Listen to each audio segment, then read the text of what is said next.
Okay, so we're going to look ahead at another one of Newton's laws, which is force equals mass times acceleration. So basically, it's talking about the math relationship of how things move. So in this case, the unit for force is called a Newton. So it's a capital N for Sir Isaac Newton, who came up with the laws.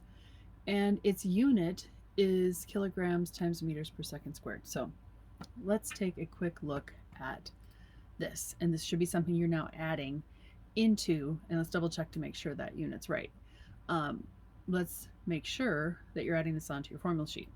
So force is equal to mass times acceleration. So this is actually going to be a second way we can find acceleration. So if we know initial velocity and final velocity in time, we can use the last formula for acceleration. But if I know mass and force, I can find acceleration this way as well.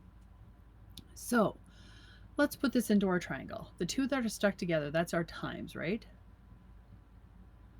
And that means force is going to go on top, and then mass and acceleration. This is where you usually wear the cheesy shirt that says, "May the force be with you," or FMA, force equals mass times acceleration. And when we're looking at this, there are definite units that go with this, where mass is in kilograms, acceleration is in meters per second squared, and force then is kilograms times meters per second squared. So the answer to this question over here is yes, that is true. That is the actual formula. And when you're doing this, this again would be a great idea to make that triangle big enough where you've got force, mass, acceleration, where you can actually put the units in, where acceleration is in meters per second squared, because we're going to have to do some conversion if you don't get to it. Mass is in kilograms, and forces, I'm going to write this here, kilograms times meters per second squared. So it's really helpful if you put those units in there so you know what you should end up with. So in this case, if I was trying to solve for mass, I would know it's force divided by acceleration. If I'm trying to find acceleration, cover that up, it's force divided by mass. And if I'm trying to find force, two letters right next to each other implies that it is a times thing, so that we multiply those two together. So you should, if you need to, pause this right now and copy this onto your formula sheet.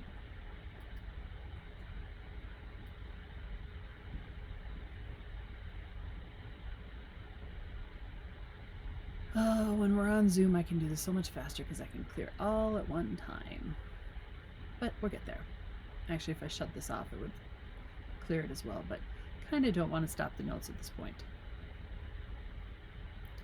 All right, now that you have that copied down, let's start doing some math and let's apply this. Okay, this is where paper and pencil is incredibly important, because where I can draw on this, you cannot. I'm literally going to be drawing over some of these words to do the math. So again, this is practice, and normally I would have you show your setup. In this case, you're going to, have to pick the right setup. All right, so again, force equals mass times acceleration. All right, a 75 kilogram tuber, well, that's a mass, right, is being pulled by a speedboat. The force causes him to accelerate at 3 meters per second squared. So there's my acceleration. Calculate the net force. So we're looking for force. So in this case, force is equal to 75 kilograms times my acceleration, 3 meters per second squared. So what I'm asking you right here for number one is to show me your setup. So I'd go down here and find the right one, which is 75 kilograms times 3 meters per second, or 3 meters per second squared. But just know I did seconds per second because in the answer, there's not a really good way to get superscript. And remember, it's correct either way, so just know that. Number two, then, what is the force? Well, you need to multiply 75 times 3. And if you punch that, you should come up with 225. And that's a Newton, because remember, this is what I need to tell you and remind you about, is this unit, kilograms times meters per second squared. That's a lot to write every time you have to do it, correct? Well, I think it is. So once you multiply it together, that is the definition of 1 Newton. So 1 Newton is equal to 1 kilogram times 1 meter per second squared is 1 Newton. So the answer for that one is simply 225 newtons. If you wrote kilograms times meters per second squared, totally okay, not a problem. But you can abbreviate it and make your life a lot faster by just saying it's a Newton. All right, let's take a look at number 2. What would be the net force if the same speedboat pulled 2 double tubes with one passenger being 64 kilograms and the other one being 72? So, that was my grocery list. Calculator's good, unless you want to do this in your head, which some of you can, and if it wasn't late at night, I would too. 64 plus 72 is 136. So now I have to take the total mass. The acceleration is still the same. So now this is 136 kilograms, okay, times 3 meters per second squared. So I'm going to multiply that by 3, and I end up with 400, let me get my cursor here, 408 kilograms times meters per second squared, or otherwise known as a Newton. So 408 meters per second squared, or 408 newtons. Now you're going to notice, if you pay attention and you've kept watching, I'm going through this whole set of problems with you. This is the give me one. This is the one to make sure you're doing it correct. The second set of force problems is basically the same thing. I changed the numbers. So it's the same idea. You're going to follow this in the same way. Number 4. Bill accelerates at a rate of 1.5 meters per second squared, my acceleration, on his skateboard with a force of 125 newtons. So now this is force. We know force and we know mass. So let's go back to that triangle. Force is up on top, mass and acceleration. What is the mass? So I'm solving for this. So in this case, mass is equal to force divided by newtons. So in this case, my force, 120, sorry, not newtons, this is really late. This should be acceleration. 125 newtons divided by my acceleration, 1.5 meters per second squared. And so if I take that and punch it, 125 divided by 1.5, my answer is 83.3333, repeating. Generally, I have you round to the nearest hundredth, which is 2 places. Sometimes if it just naturally stops, you don't have a repeating, then you can have 1. But I want you to take a look at this. So my answer here is 83.33, okay? And that's repeating, so we're not rounding up, so we're rounding. So that third number was a 3, so it's going to stay a 3.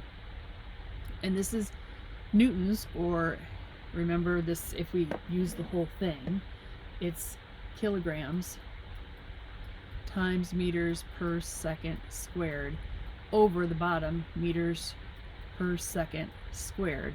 So that cancels, the numerator cancels the denominator, and my unit that I'm left with is a kilogram.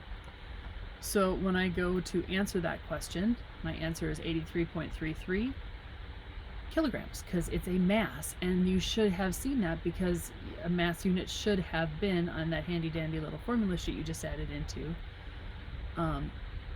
You should have known, looking for mass, your answer should end up being in kilograms. All right, here we go. A car has a mass of 1,500 kilograms that was sitting at a red stoplight, reaches a velocity of 12 meters per second, 5 seconds after the light turns green. This is back to the first formula for acceleration. You thought you were going to get away from that. Acceleration is equal to velocity final minus velocity initial divided by time.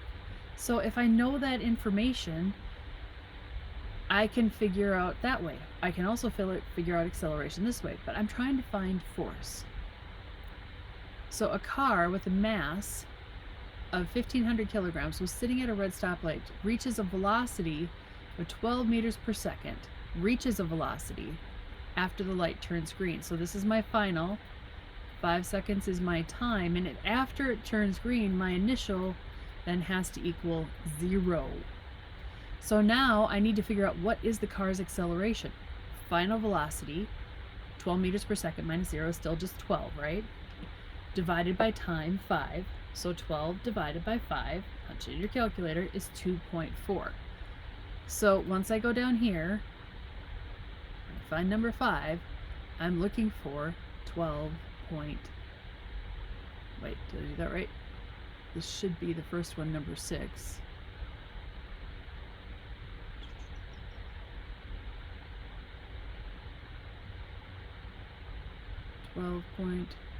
12 divided by 5 should be 2.4. And I am blind because it's right there, meters per second, so there's my acceleration. Now that I know my acceleration up here, I know my mass. Now I can go ahead and calculate my force. Force is mass times acceleration, and I wrote that as in newtons, so you should yell at me because I'm doing my letters badly tonight. So now I'm going to use this acceleration and that force to answer this question. And here we go. So in this case, it's mass times acceleration, so 1,500 kilograms times 2.4 meters per second gives me 3,600 kilograms times meters per second, otherwise known as a newton. You should be saying that in your head by now. Newtons. Kilograms times meters per second is equal to a newton. So my answer is 3,600 newtons. All right, last one. Here we go. Let's make this all pretty so we can see this better. And get my cursor up here. Actually, I need my pencil back. A 600 kilogram model rocket is launched from its pad in 3 seconds by a force. All right, here's force, here's time, here's mass. Let's identify what we've got. What is the plane's acceleration? Round to the nearest hundredth. So we're looking for acceleration, which is force divided by what? Mass. So 350,000 newtons divided by its mass, 600 kilograms, means my acceleration is 58.3. No, I think I had 1, 2, 4 zeros. Oh, it would help if I actually put the right number of zeros in. See, this is why you always double check your work. So it should be 583.33. Okay. And luckily I didn't put a whole bunch of extraneous information in here, so you found it. Now, this is the trick, and this is where everybody's like, what? All right. We want to find now its speed, okay? We want to know what is the plane's velocity. We know its acceleration, and we know its time, okay? So acceleration is equal to velocity final minus velocity initial divided by time, okay? We know if it's launched from a pad, its initial speed was 0. We know that the time is 3 seconds. It's right there. We know its acceleration. We can replace that over here, 583.33. Okay? Now I simply have to solve for this, right? Well, if I want to get rid of 3 seconds on the bottom, don't I just multiply that by both sides? So times 3 seconds times 3 seconds. These cancel out. I'm left with my final velocity, because my final velocity minus 0 is just final velocity, right?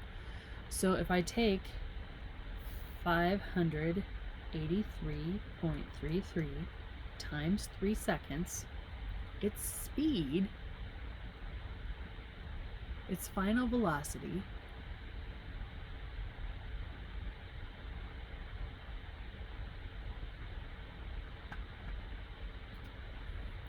its final speed up, because it's a rocket launching up because its velocity, is 1749.99.